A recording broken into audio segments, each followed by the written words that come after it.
માતા કે આમ આદમી પાર્ટીની પરિવર્તન ગુજરાત જોડો સદસ્યતા સભામાં પધારેલા સૌ ખેડૂત મિત્રો અને કાલાવડ શહેરની ક્રાંતિકારી જનતા, પહેલા તો તમામ મિત્રો પધાર્યા તો તમામ મિત્રોનું ખૂબ ખૂબ સ્વાગત છે, અભિવાદન છે.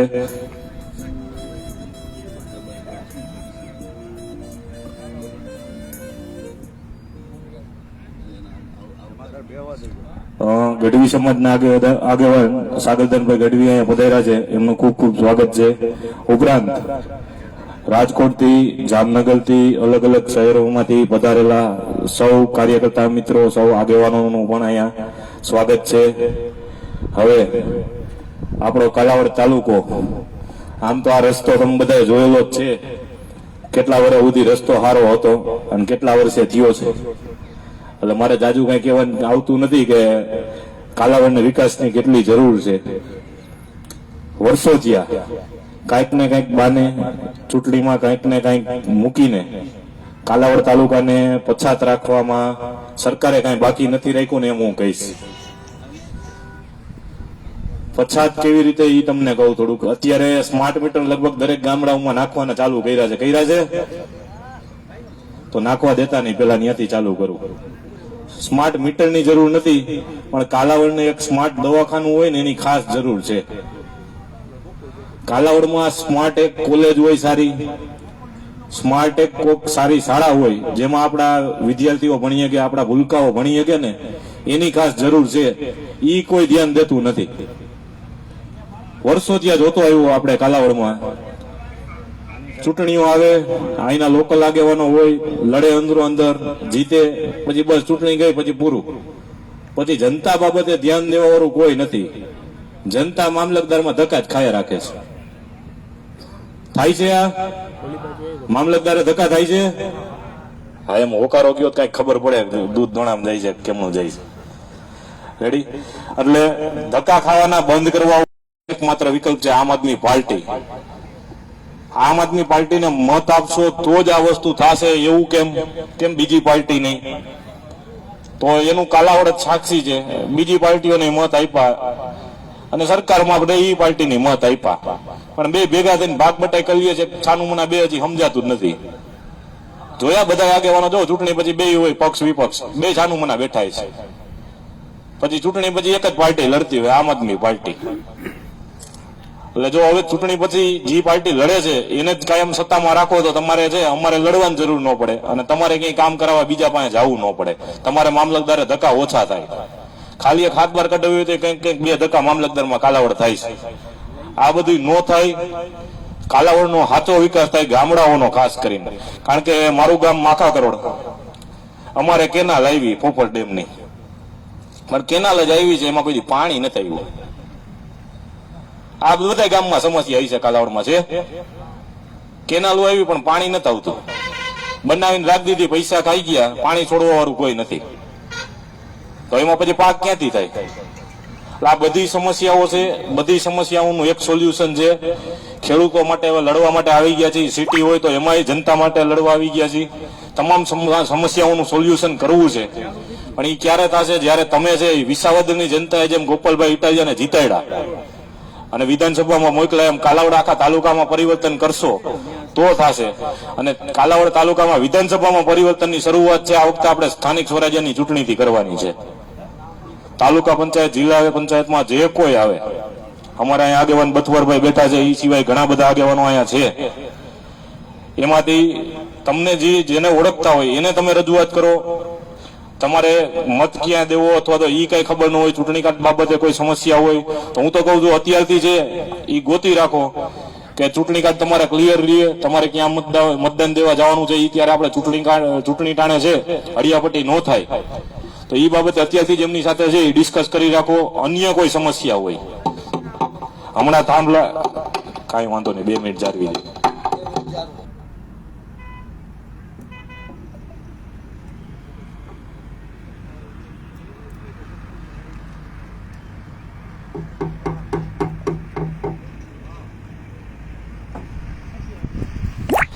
ભાઈ જેમ ખીલી ધરબે છે ને ધજામાં, એમાં આ વખતે ખીલા ધરબી દેવાના છે ઈવીએમ માં. બરોબર, હાવાના સિવાય ક્યાંય દેખાવું ન જોઈએ. ઓલો જે આપણે કદડો મગજમાં દેખાઈ ગયો છે ને, એ હવે કાઢી નાખવાનો છે. આ 30 વર્ષથી આ કદડા શાસનમાં આવી ગયા છે. એનું એક જરાક નાનકડી વાત કરી દઉં, હજી પૂરું થાય એટલે ગયો ભાઈ ગયા કે હમણાં ઓલું આંદોલન થયું બોટાદમાં, તમને બધાને ખબર છે. 100 જેટલા ખેડૂતોને જેલમાં પૂરી દીધા સરકારે. પણ જેલમાં પૂર્યા ને એ પેલા એક મહત્વની ઘટના બની હતી. તમને બધાને ખબર છે, ત્યાં છે ઘરમાંથી કાઢી કાઢીને મારતા હતા. બરોબર, એમના જ ભૂલકાઓની સામે ખેડૂતોને માર્યા હતા. આ વસ્તુ બીજી વાર ન થાય ને એના માટે મતદાન કરવાનું છે ખેડૂતો. એટલી બધી અન્યાયી સરકાર આવી ગઈ છે કે ઘરમાં એમ પોતાના જ ઘરમાંથી કાઢી કાઢી બાયણા તોડી તોડી અમુકને કાઢ્યા હતા બહાર, અને પછી માર્યા ને પછી જેલમાં પૂર્યા હતા. આવી સરકાર છે એ ખેડૂતોને કેટલું ભલું કરી શકે ને, હવે ખેડૂતોએ વિચારવાનો સમય આવી ગયો છે, ખેડૂતોએ જાગવાનો સમય આવી ગયો છે. યુરિયાની થેલીની જ વાત કરું, પેલા 50 કિલોની થેલી આવતી, પછી 17-18માં 45 કિલોની ગઈ. આજ વર્ષની વાત છે, જાન્યુઆરી મહિનામાં જઈ 40 કિલોની કરી નાખી છે, અને 10 રૂપિયા ભાવ વધારો ઝીકી દીધો છે.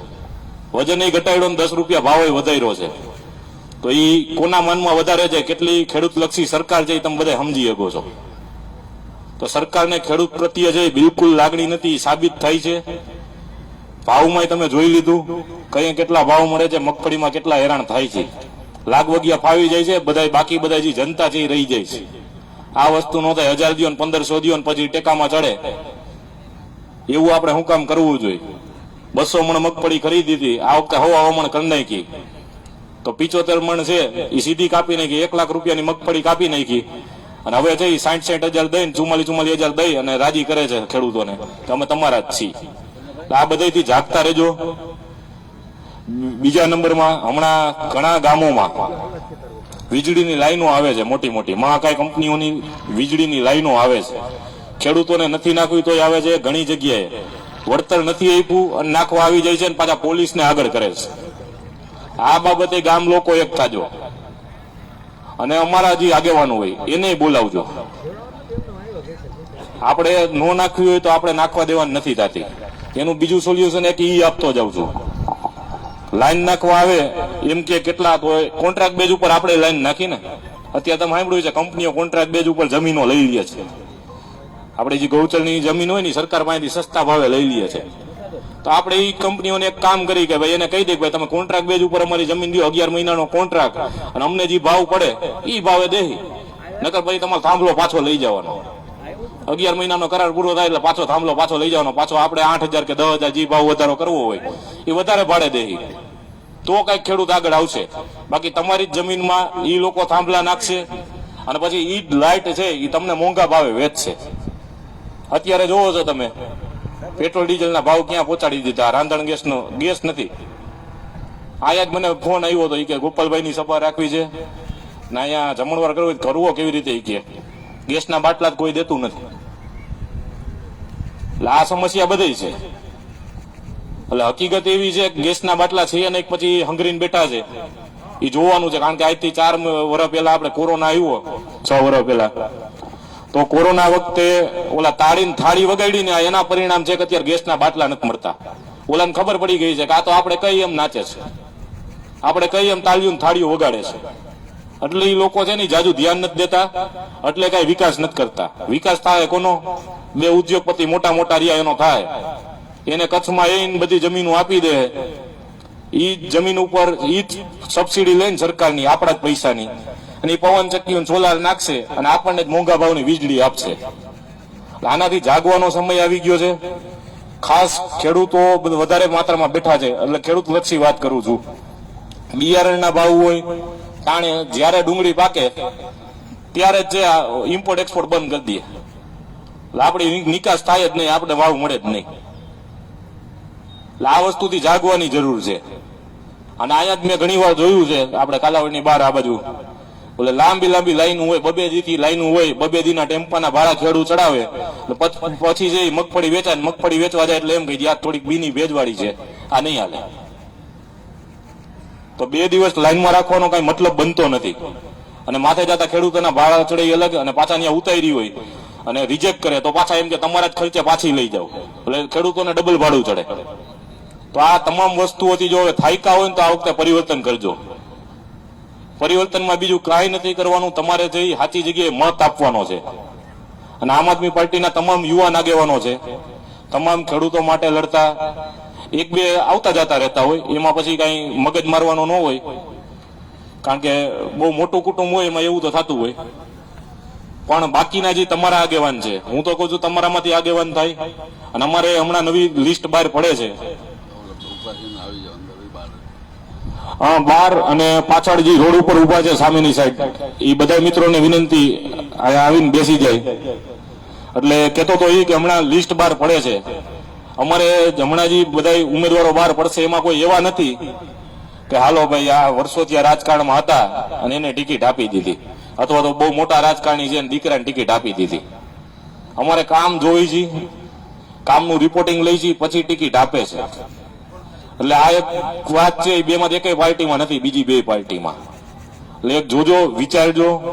ખાસ કરીને બીજા જે ગામડાઓના પ્રશ્નો છે એમ ન સમજતા કે આપણી વાડીમાં છે 5,000 વાસણ લઈ દીધા એટલે એ માણસ હારો, બાકી બધા ખરાબ. પણ હકીકત એ છે કે તમારી જે ગામ છે એમાં સ્કૂલમાં સાહેબ આવે છે કે નહીં ને, એ મહત્વની વાત છે. એ બાબતે કોઈ ધ્યાન નથી દેતું. તમારે ત્યાં ગામમાં દવાખાનું સારું છે કે નહીં ને, એ મહત્વની વાત છે. સમાજમાં ઠામ વાસણ તો આવી જાય, નહીં આવે તો આપણે આપણા પૈસે લઈ લઈએ. એ જરૂર બીજા નંબરની છે. પેલી જરૂર શિક્ષણ ને સ્વાસ્થ્યની છે. તાણે ખાતર મળે, યુરિયાની થેલી હાટું જઈ લાંબુ ન થવું પડે.